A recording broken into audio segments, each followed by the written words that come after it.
What happens when the thing you've barely dared to dream for actually comes true?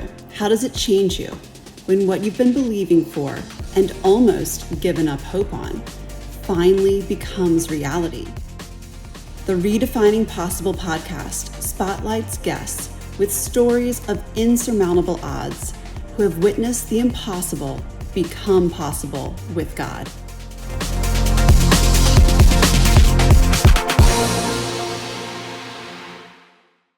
Welcome to Redefining Possible. I'm your host, Peyton Hoffman, and with me today in the studio is the fabulous Danita Patterson, Hollywood producer, former model, founder of Destiny Outreach. Danita, welcome to the show. Thank you so much, Peyton. It's wonderful to be here. Oh, it's such a joy to have you. First of all, in LA, and second of all, just on this, we've been talking about doing this, and I think it's just so much fun to finally make this happen. There is so much I want to get into, and so much that is just going to be so exciting to discuss that's the Lord's doing right now in your life.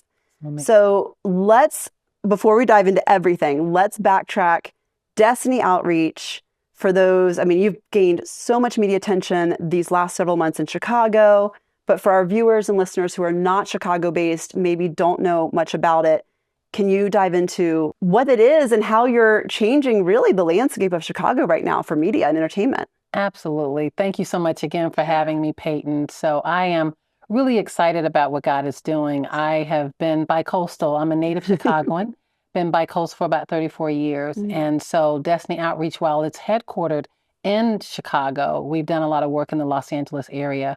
But one of the things that I've done most recently is I've gone back home and I launched a pilot program called Entertainment Industry Apprenticeship Program through our Dreams and Destiny curriculum. We've been in existence since 1997. We went on a hiatus after doing so much with our Dreams and Destiny program, and then launched this workforce development program last year.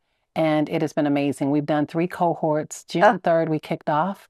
We did 21 in the first cohort, 26 in the second cohort, 16 in the third cohort, and we finished that on June the 30th. And God has done so much. It's been through the Illinois Department of Human Services is one of the grants that we got to be able to do this. So these are paid apprenticeships. Amazing. We take them through. I started in the entertainment industry when I was very young at 14 in Chicago, and then moved to Los Angeles in my early 20s and worked on shows like The Fresh Prince of Bel-Air and so many other different projects that I've done here. But what it means to bring it back to my hometown to help the next generation with their sense of destiny and purpose and identity, but also careers in the entertainment, technology, and business area. Which is amazing. And just for folks, again, who aren't really in media and entertainment, you are placing students, apprentices in the entertainment industry. Yes, we are. So one of the things we're doing is building a workforce pipeline. What a lot of people may not know is happening in Chicago is we are really at a precipice of a whole new industry that is blossoming beyond the Dick Wolf's Chicago Fire, Chicago Med. And so what we're doing is preparing for the onslaught of movies and TVs that's going to be coming to our Chicagoland area. So we literally take them through 56 hours of training with veteran professionals, whether it's writers, whether it's the IATSE, we're in partnership with the union, we're in partnership with Chicago Film Office, we work with the Illinois Film Office, and so we really have the Illinois Production Alliance. So just my relationship as a film and TV producer has really helped to bring a lot of resources. Our office is at Cine City Studios, which is the second largest studio in Chicago, and so it really gives them exposure to so much of what it means studio life is, but also production. And then they do get jobs on what we call tier 1, tier 2 jobs. We place them on whether it's theaters, whether it's television series, whether it's television specials, studios, as well as radio stations, television stations. And they're getting that experience and exposure. And they're 18 to 24 for this particular grant. But we work 12 to 17, 18 to 35. And we're just excited. The Dreams and Destiny program has really taken on. And Chicago's just embraced their darling daughter, as my publicist would say. And I love my hometown. I'm a Midwest girl who just happens to work in Hollywood. It's so fun. These are opportunities that these students couldn't have had otherwise. It really is through, your legacy in entertainment, which we'll get into, just that is really what's bringing in the connections, the opportunities for them to be able to step in and even just learn hands-on. Hands-on. Yeah. And that's one of the things that, being in Hollywood for the 34 years that I've been, there's so much that you learn that people don't teach. Right. And so one of the things we're talking about is character, integrity, big. the choices that you make, really knowing your who before your do. Because I knew my destiny at a pretty young age. It really helped me to say, if you brought this kind of intel, curriculum, opportunity to young people in their 12 to 17, 18 to 35 plus, but the younger, the better. They can go faster and further. And they can really understand some of the pitfalls of this industry. That's a big piece. And so we talk the real deal. I prepare them for the major league. I have an analogy. I say there's the little league, the minor league, and the major league. Yes. So as they're preparing for major league opportunities where Chicago is really, we just passed an amazing tax credit in Chicago. So that is going to allow studios and networks to begin to come and do more programming and production. That's amazing. In Chicago. So we're preparing the workforce pipeline. So I have to prepare them that this isn't an independent project. This isn't a school project. This is going to be a different mindset that you have to come in. So we actually bring the professionals who are working on the film and TV projects that are there so that they can understand, oh, this is what I'm preparing for. And so we're excited for that work to come so that they can be prepared for it. I love that. And I love that you touched on character. I mean, character development in every industry is necessary. But I think you're right. I think it is something that gets overlooked somewhat in entertainment. You have a bunch of dreamers that come in. I know. We'll just talk to LA because you're bi-coastal. You've been based here too. Just coming into LA, what I've seen as someone who's not in entertainment day in and day out is a lot of just big dreamers that come into LA, and then the business of entertainment, the business of TV, the business of movies crushes them. Yes. Is that kind of what you're tackling in Chicago? I mean, is it some of that? Okay. I am. So for me, we have two parts of our curriculum. One is the human development aspect that goes into leadership development, action planning, vision clarification, understanding who am I, self-exploration, self-literacy is what I call it. Wow, I love that. And that is something that I really feel like will be part of my legacy as well through Destiny Outreach. But then once you have a sense of your who and what are those talents and proclivities that you have that actually are natural to you, then we do talent assessments, personality assessments that then match you to, oh, I'm really good at this. And so then your do, what is the do, which is our nickname as well. What is the do? In the area of entertainment, there's not just in front of the camera, there's behind the camera. So for myself, I actually started in front of the camera and then was exposed to being in production. And so I'm integrated with both the in front and behind. But you said it, it's show business. And so there's a business, you can be very creative, but it's a creative business.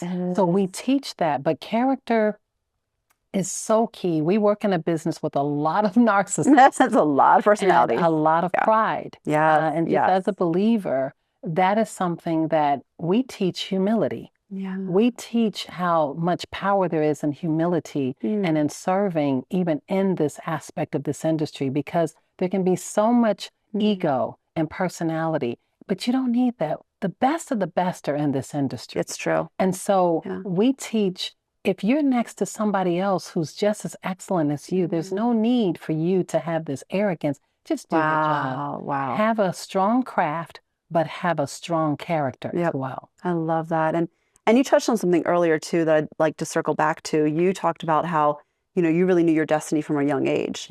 So I see you now living out these pieces of your destiny that are so profound. And I can see the journey that the Lord's taken you and just knowing you, how the Lord has really showed off and showed out, in your life. But take us back to, what did you know at that young age, and just how has this journey with the Lord for you really kind of helped redefine what is possible for your life?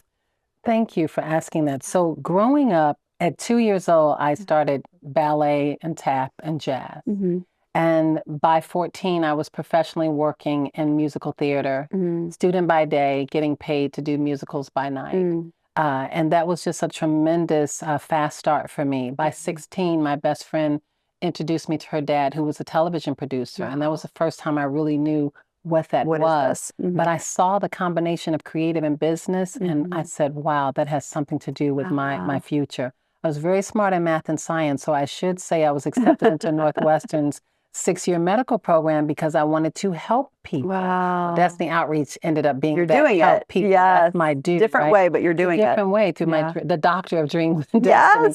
But literally, from that 16 years old, I continued working in TV production, professionally dancing, singing, had a professional modeling career, did the opening for Bloomingdale's in Chicago as one of 2 American models. And so it was just entertainment. I was just destined to be in entertainment. But I will say this, my parents saw those talents, those gifts, and those just natural proclivities that I had. And they poured me into those areas so I could experiment, I could explore. Wow. And in that, I write, I produce, I sing, I songwrite, I wrote, produced, and directed my first musical as a junior at Northwestern, and it was a beautiful, wonderful. I did internships, I had mentors, I had people who were able to pour in, and I have what I call silent mentors.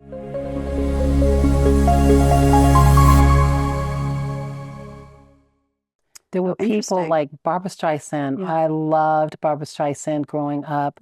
Diana Ross. These are people I never met, but they were silently mentoring me because I saw something in them that I thought was in me, or they're in an industry, they're doing something. And so that gave me a fast start, being able to have access to people, to have the opportunities that came to me, but to really have parents who also said, let's point her in that direction. And I just went hard and fast. And so coming out here, I was already ready. I had a vision. I came out here with a vision. I came out here, there's 3 things I tell people. I knew God. I knew that I was loved by God, loved by myself, loved by my parents, and I had a vision. So I did not come here looking for somebody to discover me. I had already been discovered, and that helped me to discover the treasure chest that was on the inside of me and excavate it a little more. Oh, I love that. Yeah, so that I could see where's the rubies, the diamonds, the silver, the gold that's on the inside of me, and then who can help me further develop that. Oh, I love that so much. I love so much that your parents never put limits on you. That's really the thing that just jumped out at me as you were speaking, that Very true. You grew up in a limitless household environment of, okay, this is a gift the Lord's placed in you. This, we're going to help, go give you an opportunity or help shepherd you in that area where you can at least try it and see, is that something you want to do? Is that something that's interesting? They weren't, from what I'm hearing, they weren't saying like, no, you can't do this. No, I literally, and that's where I tell parents to this day, your kids are showing you natural things that are inside of them. And yes, our society says be a doctor, lawyer, engineer, all those things. And we do want a stable lifestyle. Yes. And the good news about the entertainment industry, there's certain aspects that if you know what you're doing, there can be areas of stability. Of course. If you do it right, because you're really an automatic entrepreneur when you go into this. So I actually went back and did postgraduate in areas at USC, at Chicago State, as well as Kellogg, to really make sure I understood the business and the entrepreneur. That's so wise. I'm an entertainment entrepreneur as much as I am a producer and a writer, a singer and songwriter. And so, yes, parents, but also there's teachers, there's coaches, there are people who see something in you, and you have to pay attention. And those mentors, as well as you have to have, this is an industry that is not easy. No. There's a lot of rejection. There's a lot of pride and just egos and people projecting and deflecting. And you really just have to know who you are and why you're here and what you want to do. And that's what I really teach them. Gen Z is a very unique generation. I'm called to the next generation. So I love, and I'm a magnet. I was a millennial magnet, a zillennial magnet, and now a Gen Z magnet. But there's some difference that's happening in them. And I am finding that some things that were there before in that 18 to 25-ish, there's some gaps there that they're struggling with. So we're really looking at, even in this pilot of our Dreams and Destiny Entertainment Industry Apprenticeship Program, we've done a lot of learning. We've had a lot of great success, but we've also had some hits here or there, and we've had some, oh, wow, okay, there's a bump in the road. Where, how do we need to tweak this? And what do we need to learn? Because some of the needs are a little differently and a little different than they were, maybe 10 years ago when I was working with the same age bracket. It's so true. And you're looking, just in the last 10 years, really we've had COVID. Yeah. We've had, the really hard launch of AI. I mean, it was always kind of there, but there's and social media. Social media, which was there, but has become so much more prominent in their everyday lives, and the instant gratification, the validation. It's hard. And I see friends of mine struggle with that. I see, I can't even imagine, growing up and that always being a thing. Because social media was there when they were little. True. So that's also, you're dealing with a different... And comparison. The comparison. The level of comparison, the level of, oh, I'm doing what you're doing. Like one of the things, my generation was also instant gratification, but it's been growing up and more into not just instant, meaning, 2 years. It's now 2 minutes. 2 minutes, like instant. I just looked at something on AI, and now I do exactly what Peyton does. Yeah. Well, don't be so easily, deceived, because it deceives someone. And then you get there, you hit your head up against the wall, and you realize, I don't know the process. It's not. So that's one of the things we do a lot too, is we teach. So our curriculum is built on finding your dream, fighting for your dream, and fulfilling your dream. Oh, I love that. Yes. And so we do the personal development, the professional development, and workforce development. But it's very key in each one, there's process. And if you don't respect process, that is something that I will say, the discipline of dance, being a professional dancer, and even a gymnast for a long period of time until I grew out of that. That discipline I am so grateful for, because I respected process. Yes. All the rehearsals, all of the times that I had to get my technique and my form, it really translated into my career even now. And so I'm very disciplined. I don't have to have someone micromanaging me. I'm able to do that in a way that I'm trying to pass that discipline down to the next generation as well. Yeah. I would say what I love about that is that, sports in general, I think are so good for teaching process. That's true. Because you practice, and you practice some more, and you practice, and you do drills, and whatever, whether it's soccer, whether it's ballet, whether it's, gymnastics, track, whatever football, it is. Basketball, 99% of the time, you're not in a meet. You're practicing. Yes. And you're in process. And so I think one of the things I love about sports is that it gives, alongside just the community aspect and the understanding of how to work with other people, which is so important. Yeah. But just the importance of process has a purpose. Because I think, especially today, there's other areas of our lives that don't speak into that. Agreed. And so you can forget, all of us, whether you're 18 to 24 or older or younger, we can forget 40, 30, 70. Life is a process. Life is a process. So we teach lifelong learning as so well. good. Always be learning. I am childlike at spirit.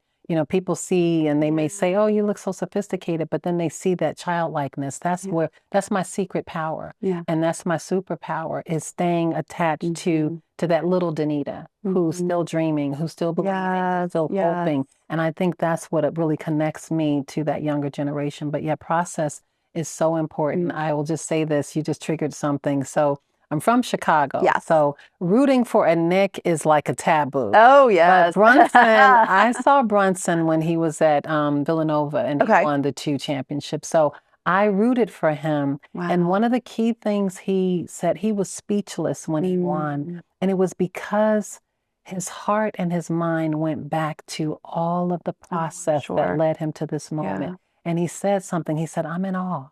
And that was beautiful. I had to learn this from my own self-ambition to a lot more maturity. It's not always only about the destination. It is truly about the journey. And it is about the process and who you've become in that, so you can be prepared for that victory. For the next thing. Oh, I love that. So let's stay on that topic, but I want to flip it around to you, because I think that is just going to speak to everybody that's listening and watching. You had this dream in your heart, and years later, you're now seeing this, but it's been decades. Yeah. So talk me through, how has living in this now, changed or redefined just who Danita was, or who Danita is? I mean, did that happen along the way, or you really feel like you're living in it right now? So I would say my dream has been in seasons. Yeah. I knew at 10 years old that I would have a nonprofit organization because what we talked about with my parents, I knew that that was not the case for most children in the world. Yes. I knew that they loved me and they created a safe haven for me to dream and believe in myself. It's so good. And at that young age, somehow God had placed something inside of me to know that that wasn't the norm. And I wanted to create that for others who needed a safe place to dream and believe in themselves. Amazing. So that came with me in history class, reading about the Rockefellers and the Vanderbilts. And I said, I want to be a humanitarian and a philanthropist. So other than all my creative talents, that was another seed, a part of my vocation. It was there. Destiny, that was there. At 10 years old. Yeah. Yep. So at age 30, I founded Destiny Outreach, and that came into existence. So Destiny Unlimited is my for-profit company. Yes. And what grew out of it when I was doing some research was Destiny Outreach. And so my destiny is unlimited, but it outreaches to the nations and to the next gen. And so what I found to be so powerful is how I was working in other people's vineyards. I was working in other people's companies or studios, and that was growing me, but I always wanted my own. Yep. And so there are peaks and there's valleys. And so the dream was coming in seasons, Peyton. Yeah. And we had a long stint, and I was ahead of my time to be on time. So I was talking about vocational development and destiny development and purpose development in the late 90s. And nobody was doing that. That wasn't a thing. Really not doing it. Yeah. And so the waiting is what I will say was really tough, because when you're a visionary, it feels like now. Right. It feels like, okay, God gave this to me. This is it. And it's right now. Okay, and next year I'm going to do this, and next week I'm going to do this. And so you dream in stages, just like you build a skyscraper. My mom worked in the Sears Tower. I don't call it the new name, but she worked in the Sears Tower. But when you think about how a skyscraper is built, they go deep and down first, and then they go up. And so for me, God took me down to take me up. Yes.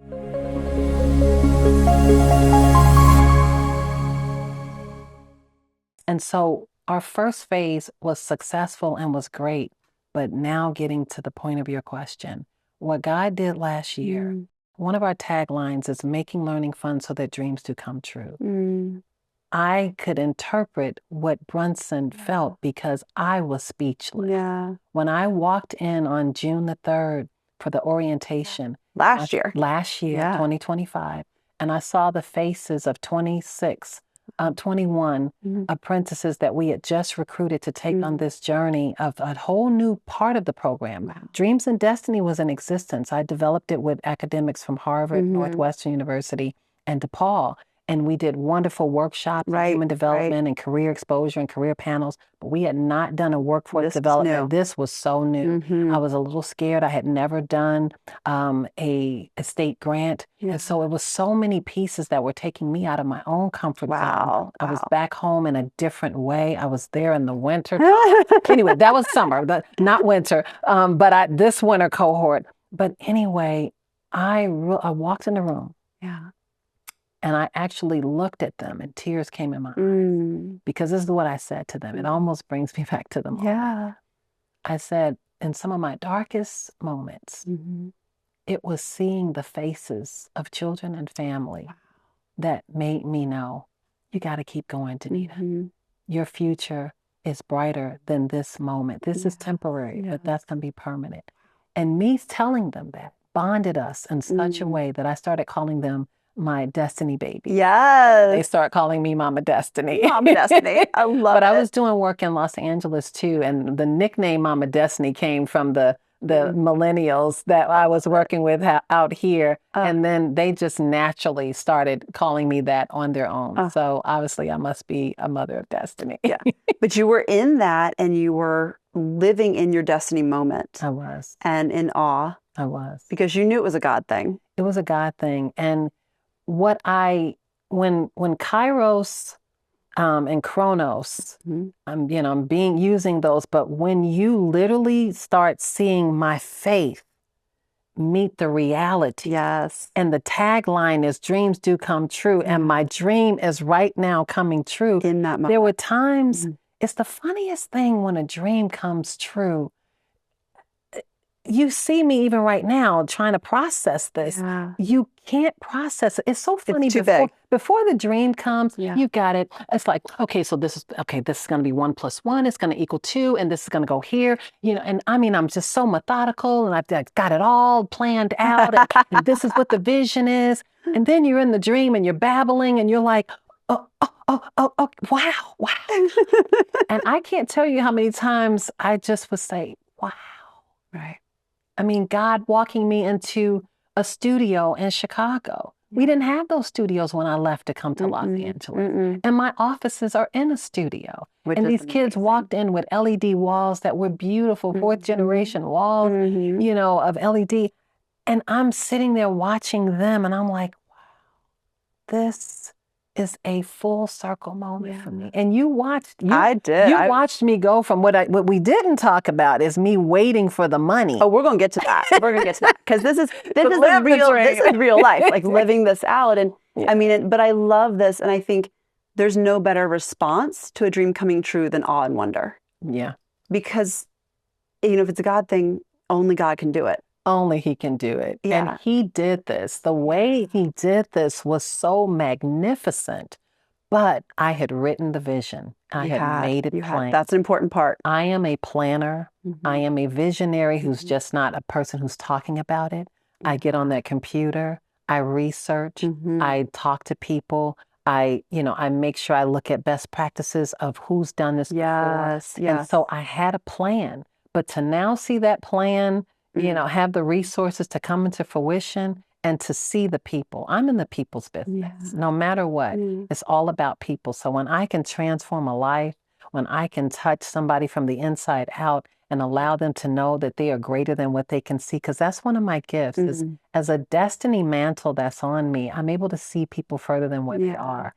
And seeing those babies come in, they weren't babies, but they were my destiny. They were babies. yours. Yeah. And I just, I'm so grateful to God. He knows I said thank you so much, even to our team because they were a part of something that started at such a young age, and to see it come into total fruition. Yeah. Like this wasn't just the season of a dream. This was now the fulfillment. So I had done the finding. I had done the fighting for. Now I was in the fulfilling of my own dream, and it was amazing to experience. So let's talk about, in that process, because again, decades of it was just in process. You were in process. The dream was in process. Yes.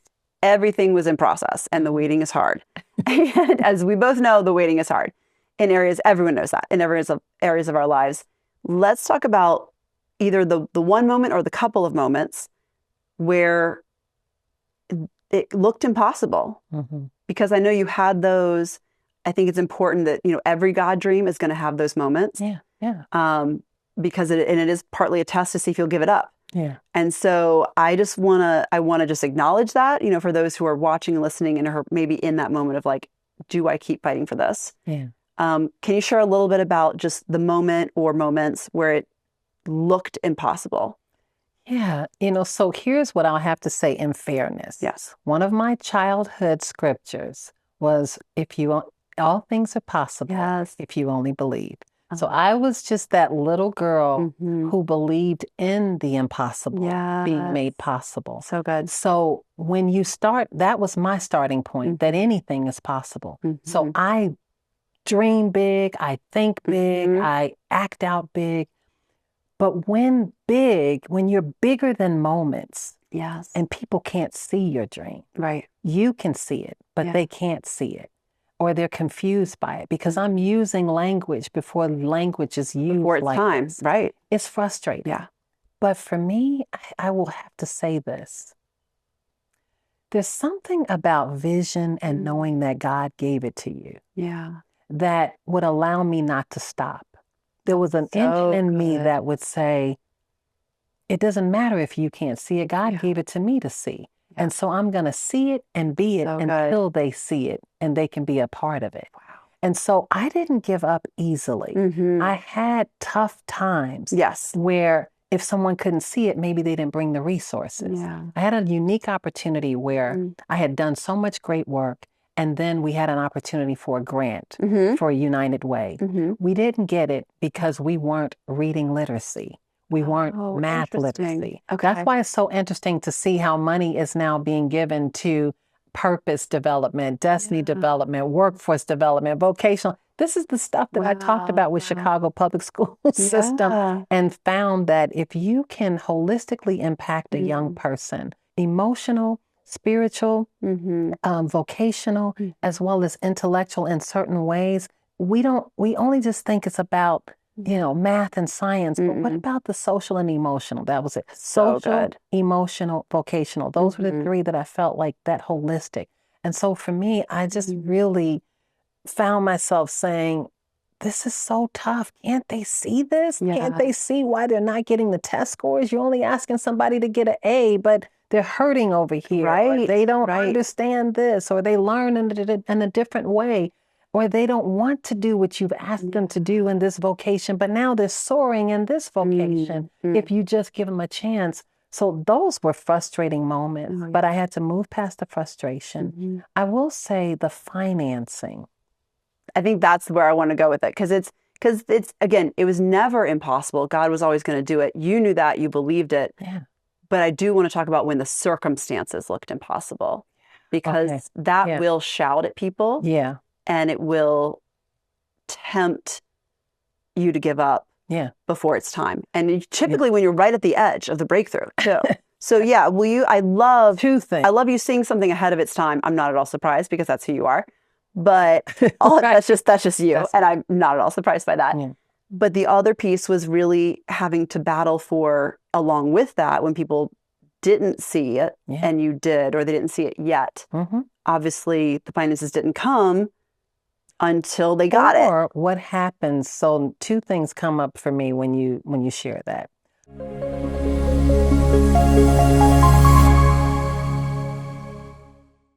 What happens when bad things happen to good people who are doing something good? Out of nowhere, I have a near-death experience. I am literally in the middle of, on top of the world, I'm written up in a magazine, all of this, and then a freak accident happens and I'm almost not on the planet. So that doesn't just mean physically. That now means my dream. That now means my work. Right. And so that was absolutely painful. It was frustrating, because I'm like, God, you said this. And you said this, and now this is interrupting this. And so that was so tough. I'm not a person, I'm very optimistic, I'm very positive, but depression was knocking on the door. Yeah. And I found myself like, no, but the dream, it was like there was this tug of war between the dream and the vision. Wow. And the fact that I physically was on a sofa. Yeah. And the vision pulled me through it. Wow. The dream pulled me through it. Wow. And here's how. One of the days, I can't go out or anything. And God says, take all the binders, all of the business plans, and put them on the sofa over there.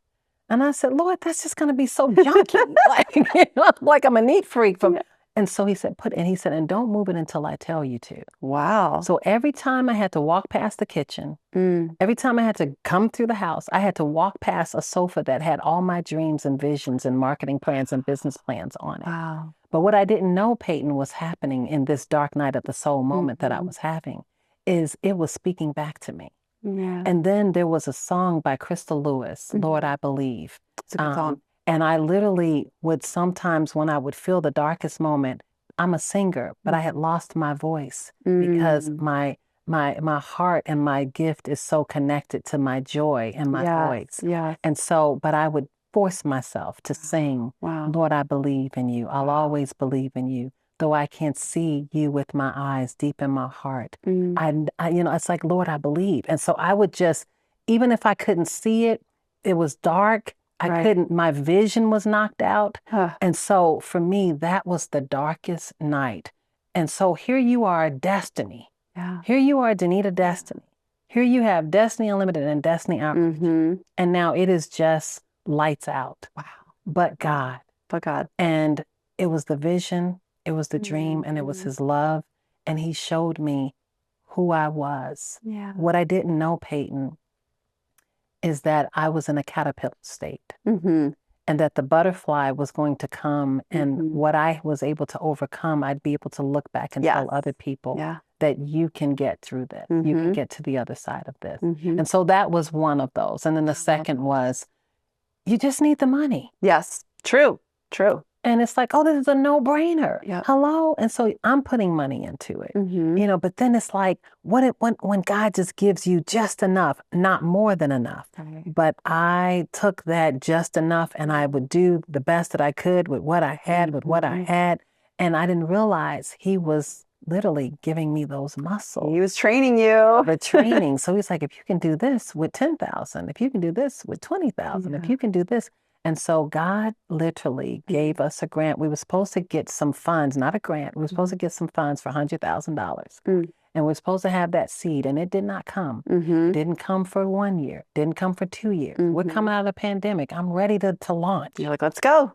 I'm ready. And zilch. Right. Everything was restructured, and no longer was that just going to be something that was going to be sold. Then this grant comes. I'm like, Lord, this feels like a bait and switch. What is going on? And so literally, it was a grant. We received it. And it was a little under $500,000. And it empowered us to be able to not only train, to not only equip, and to not only empower, but to employ. And so we went from a $50,000 budget to over $500,000. And we were able to do so much in a short period of time. So you don't know what the wait is about, but I was prepared. It's best to be prepared for an opportunity and not have one than to have an opportunity and not be prepared. No, you'd been training the whole time, you know, whether you realized it or not. You knew it when the real thing came, because you were like, oh my gosh, I could not have stewarded $500,000 if I hadn't really been preparing and scaling up to, 100,000 or 200,000, or looking for the smaller amounts, and also making sure you were fully ready for that. Because when God was ready to bless you, he really blessed you. It was he wanted to show up. 9/13. I mean, my head was spinning. We did so much in 30 days and 60 days and 90 days. And it was like, the media that was coming, everything that it was, offices, staff, facilitators, apprentices. I was just like a fish out of water, but I was prepared. And I didn't even realize how prepared I was, but it was through those other moments when I was tenacious and I didn't give up, or I learned new skills. I had to do new things when I was in situations that took me out of my comfort zone. And I didn't know I would need those. And I had everything I needed, but the biggest thing that I needed was God. And he's always been my everything. And he showed me, you may not have these other things, but as long as you have me, you have everything that you need. I have got you. I got you. I got you. What would you say to someone who's watching or listening that, has what they feel is a God dream, and it hasn't happened yet? They're in the process. Like, if you could give one piece of advice to that person, man or woman, what would you say? Never give up. I love that. Persevere. Patience, let patience have its perfect work. God, many times, Peyton, is maturing us. It's not enough to have a vision, but the visionary has to be prepared. Yes. And you don't always know what you're carrying. Right. And how much you have to be just as prepared for the vision and the dream as the dream has to be prepared. But the reason why I also say never give up is, I told you that in the late 90s is when I'm talking all of this purpose, destiny, vision, dreams. From 2010 to present, books, people coming out, they're funding all of this kind of stuff. So sometimes industries have to come into existence. Yes. Technologies have to come into existence. It's not enough for you to be prepared. What has he prepared you for? Quick example, Joseph was prepared. He had done well at Potiphar's house. He had done well in the prison. but we had to have a famine for his skill set to be used and plugged into what his purpose and destiny was really all about. Right. He was called to be a governor and a savior of the nation in the ways that God brought the kingdom of God through him. Yeah. And so we don't know how, first of all, we are a piece of God's dream. Yeah. This is God's dream. It's not our dream. We're a piece of his dream. So we have to wait for the pieces to his dream to all come together. So your dream, this beautiful show that you have right now, is allowing me to share my dream on your dream. And so we're interconnected. Destiny is interconnected. So don't give up, because your timing is everything. And that was said to me, your time will come. And when it comes, you'll be ready and you'll understand some things a little better. But if you give up, you'll never see it. And you'll never know the joy of the awe and wonder. I love that. So tell me, what's next for Danita? What's next for Destiny Outreach and just you, Destiny Unlimited, just you in general? I mean, what are you dreaming for now? Yes. So what's amazing is I've developed so not only with Destiny Outreach, as I've prepared a workforce pipeline for what? The work. So I have film and TV projects that I'm going to be shooting in my hometown, Chicago. Amazing. Where some of these apprentices will work on that and others will. But I'm really excited because I'm a creative at heart. And to be on the set again and to be able to tell stories that impact the nations and impact the world is something that's close to my heart. And the music, which is the soundtrack to it. So I'm really excited. I'm here, in Los Angeles with a lot of what we are doing with that, and just studios as well as entities that are supporting the work that I'm doing in Chicago. I have a 2-city harvest. And so what I've sown in Los Angeles is coming to my hometown in Chicago and vice versa. So I'm really excited about this season of God allowing my unlimited destiny to become the destiny unlimited. That is the fullness. There's a scripture that says, God will not allow you to dwell on the land unduly, but he will busy you with the joys of your heart. And so my dream in this season is to be busy with the joys of my heart. I love that. That's my dream for everyone that's watching and listening right now, to be busy with the dreams of their hearts. Yeah. Wow, I love that. Okay, this is amazing. I need more time with you but we're 1 episode. So for now, how can people get in touch with you? Let's say they want to partner with you. Whether it's Destiny Unlimited or Destiny Outreach, how can they reach you if they have questions? What's the best way for people to contact you? Thank you so much for having me. So destinyoutreach.org is our website for a lot of the work that we're doing with my 501c3. Info@destinyoutreach.org is a way that you can submit any type of if you've got in-kind, donors. We also, on our website, we have donations. So this is the work that we do. That's amazing. Danita Destiny Patterson is my handle. And so on Instagram. IG, on Instagram, but also Facebook. And then Destiny Outreach Official on our socials are ways that people can follow us because there's a lot of the work that we're doing. We post it. And we're allowing people to journey with us. We've got some really amazing things that are coming up as well. We just finished a Day of Destiny Entertainment Summit. Brought in a lot of people from Los Angeles and a person from Canada.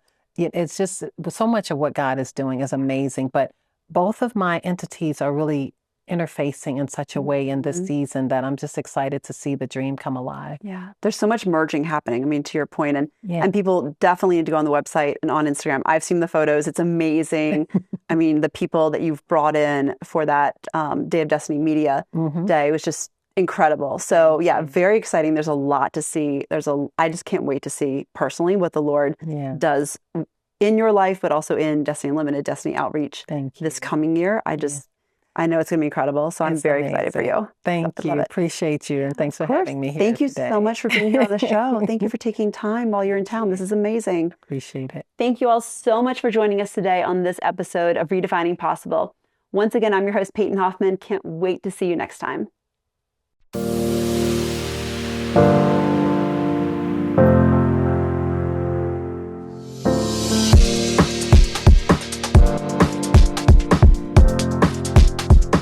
What happens when the thing you've barely dared to dream for actually comes true?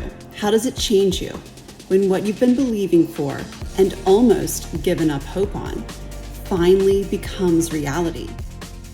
The Redefining Possible podcast spotlights guests with stories of insurmountable odds who have witnessed the impossible become possible with God.